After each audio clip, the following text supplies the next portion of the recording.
Okay, Boker Tov. Good morning, everyone.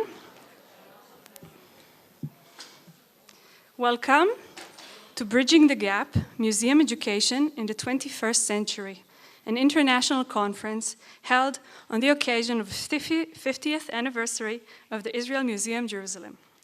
The participants in the following days arrive from over 15 different countries and include museum professionals, educators, artists, and academics.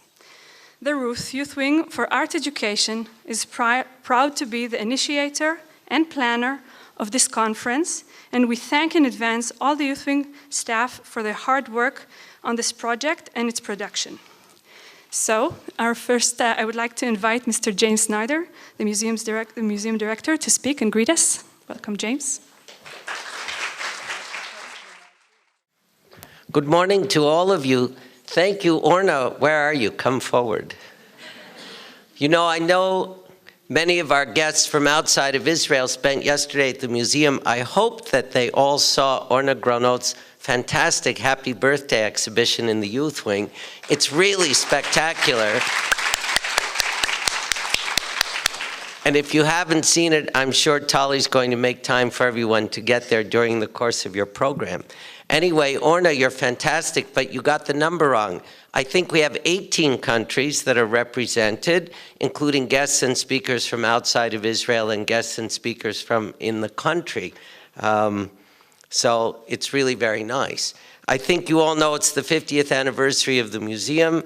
I mentioned to some of you yesterday that we had the idea that you don't celebrate a birthday just on the birthday, although we did on May 11th have a kind of amazing day here.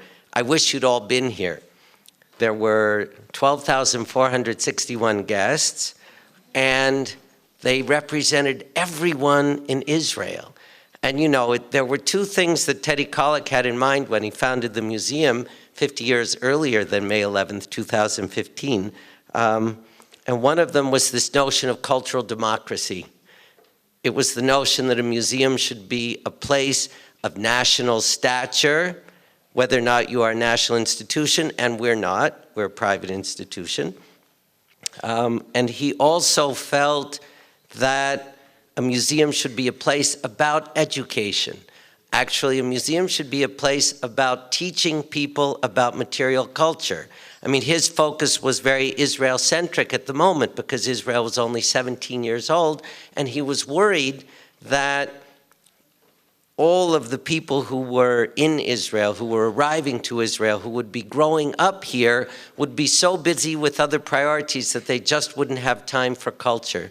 And he felt quite determined, actually, as early as 1958, so Israel was barely 10 years old, that there should be a museum of the stature of the great national museums, of the great cultural capitals of the Western world here in Jerusalem, so that not just children, but that everyone in Israel would understand the importance of material culture and would see the museum as a place to come to learn about culture and to learn about, you know, I don't want to say just art, but to learn about material culture and the history of material culture from the beginning of time to the present.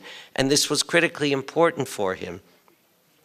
And it's amazing 50 years later to realize what we have accomplished and to think about how we do that in a setting that embraces colleagues and institutions all around the world.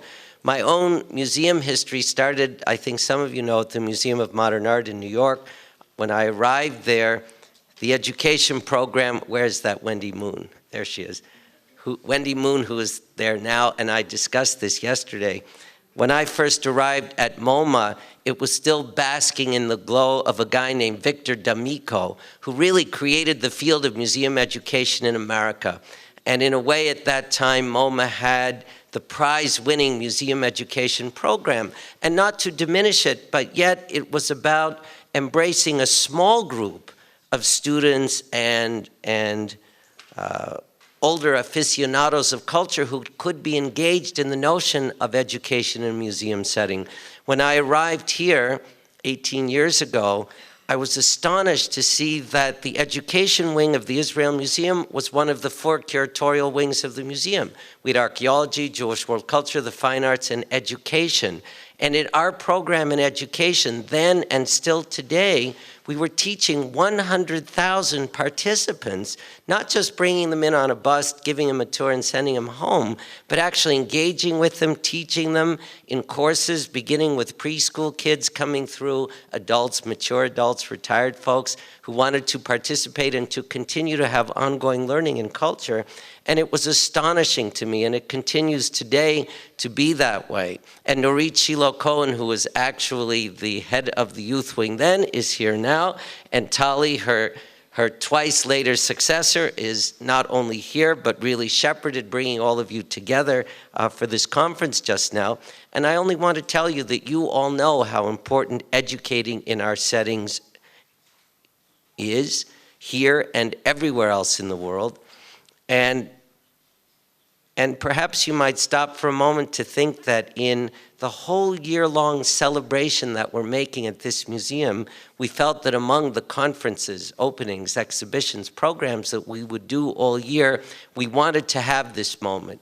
We wanted to have this occasion where we could gather colleagues from within Israel and from the rest of the world to think about this critically important subject, because we all know that what we do in museums, and we feel this particularly here, where our job is to shepherd material culture from the beginning of time to today, which is not a small brief, wherever we are and whatever we do, it becomes that much more important, given the complexities outside of our little museum settings in the rest of this very challenging world, to make sure that people continue to understand what material culture is about, what it means for their lives, and what it means for what their roles should be for the continuation of life as we know it. So nothing could be more important than what you all are going to do here for the next few days, and we're just delighted that you're going to do it in a setting that I have to say we're a little bit proud of, because we feel that it represents what a material cultural landscape is supposed to be all about. So have a great time, and we're delighted you're all here.